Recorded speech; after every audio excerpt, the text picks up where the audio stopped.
ICT বিষয়ের আমরা যখন ওয়েব ডিজাইন সম্পর্কিত চতুর্থ অধ্যায়ের সমস্যা সমাধান করি, সেক্ষেত্রে যে ময়মনসিংহ বোর্ডে 2025 সালে একটা প্রশ্ন এসেছিল, সেখানে এই টেবিলটা ছিল আর বলা হয়েছিল এই ধরনের ওয়েব পেজ প্রদর্শনের জন্য এইচটিএমএল কোড লিখো। তাহলে আমাদের এখানে লক্ষ্যগুলো দেখতে পাই, এই টেবিলের উপরে যে এইটা লেখাটা আছে, এটার দুই পাশে ক্যাপশন লিখবো। ক্যাপশন ট্যাগ ব্যবহার করলে এটা এরকম হবে, দেখাবে টেবিলের মধ্যে। এরপরে এই যে লেখাগুলি আছে, এই লেখাগুলি সব আমরা টেবিল এর টিআর এবং টিডির মধ্যে লিখবো। টিআর দ্বারা এরকম টেবিল রো তৈরি হবে, আর তার মধ্যে টিডি দিয়ে আবার এগুলি লিখবো।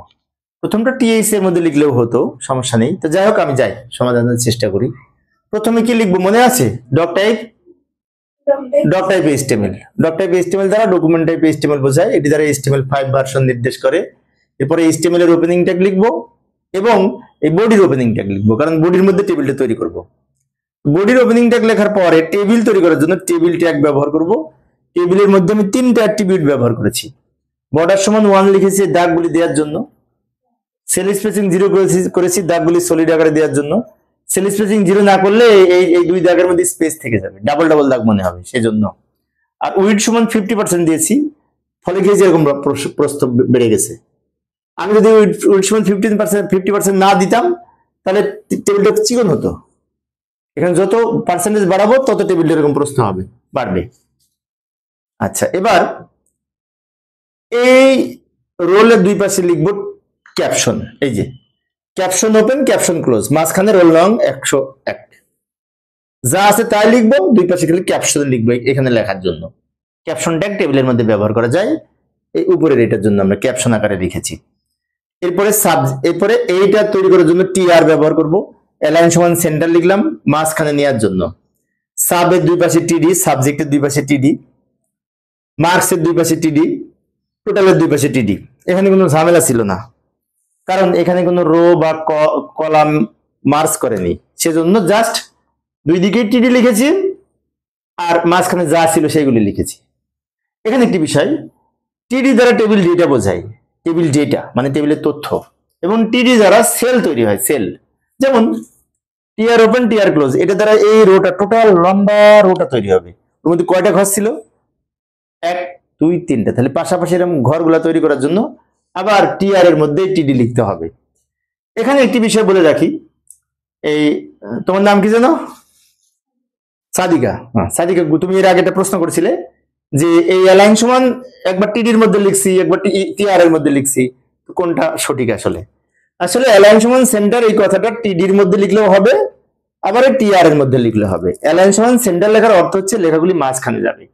এখন সব লেখাগুলি মাঝখানে আছে না, সেই জন্য আমরা লিখলাম অ্যালাইন সমান সেন্টার, তাই লেখাগুলি মাঝখানে যাবে।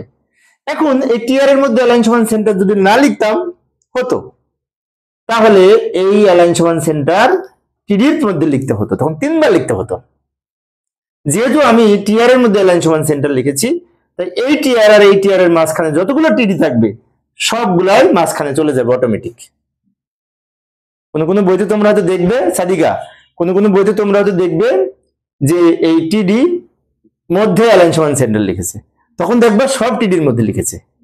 আর আমি যদি সব টিডির মধ্যে না লিখতে চাই, উপরে একবার লিখলেই হবে, পরিশ্রম কম হবে, সময় সেভ হবে। ঠিক আছে? আচ্ছা, এবার এই পরের রোটা তৈরি করব।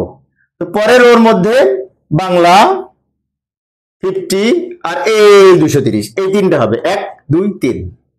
তাহলে আবার আমরা টিআর অ্যালাইন সমান সেন্টার লিখবো, মাঝখানে আছে লেখাগুলি।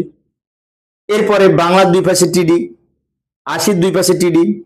কিন্তু এইখানে দেখো, এইখানে কি করব? এই 230 এর দুই পাশে টিডি লিখবো, কিন্তু এই টিডি কে রো স্প্যান সমান 3 করে দিব। কারণ কি? এই যে এখানে 3টা রো একসাথে হয়ে একটা হয়েছে, তো 3টা রো মিলে একটা করার জন্য এখানে আবার নির্দেশ দিতে হবে টিডি কে রো স্প্যান সমান 3। কি বুঝছো? এটা 230 যখন লিখবো, সেই ক্ষেত্রে এই সেলটা 3টা রো যেহেতু মার্জ করেছে, তাই আমরা এখানে রো স্প্যান সমান 3 লিখেছি। তো এটা পরে স্লাইডে যাই। পরে স্লাইডে গেলাম, আবার টিআর ওপেন করলাম, অ্যালাইন সমান সেন্টার লিখলাম মাঝখানে নেওয়ার জন্য। ইংলিশের দুই পাশে কি লিখবো? টিডি, রাইট। এই 90 দুই পাশে কি লিখবো? টিডি। তাহলে 90 পর্যন্ত হয়ে গেছে না? 90 এর সাথে এটা হবে না, কারণ ওটা এটার সাথে হয়ে গেছে। তার মানে কি, তাহলে এই রো শেষ, এই টিআর ক্লোজ করব। অর্থাৎ টিআর ওপেন টিআর ক্লোজ করে একটা রো তৈরি করব। রো রো এর মধ্যে যতটা পাশাপাশি সেল ততবার টিডি। এখন তুমি বলো, এই অ্যালাইন সমান সেন্টার এখানে না লিখলেও হতো, তখন কোথায় লিখতে হতো? এইখানে। এবং কয়বার লিখতে হতো? দুইবার।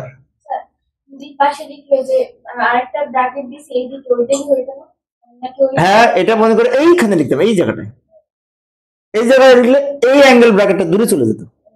যেমন দেখো, আমি যদি এটা কাট করি তাহলে এই ব্র্যাকেটটা কিন্তু এর সাথে যুক্ত হয়ে যাবে। তার মানে অ্যাট্রিবিউট লিখতে হয় ওপেনিং ট্যাগের সাথে। এটা টিআর ওপেন, এটা টিআর ক্লোজ। তার মানে কি, অ্যাট্রিবিউট লিখতে হবে এই এই ওপেনিং ট্যাগের সাথে।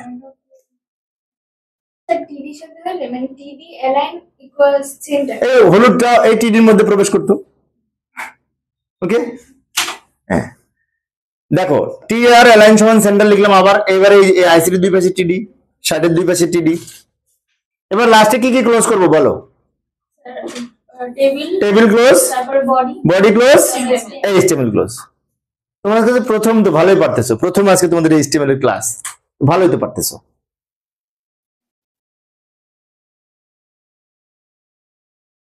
এইভাবে আমরা এই ধরনের ওয়েব পেজ তৈরি করার জন্য এইচটিএমএল কোড লিখি।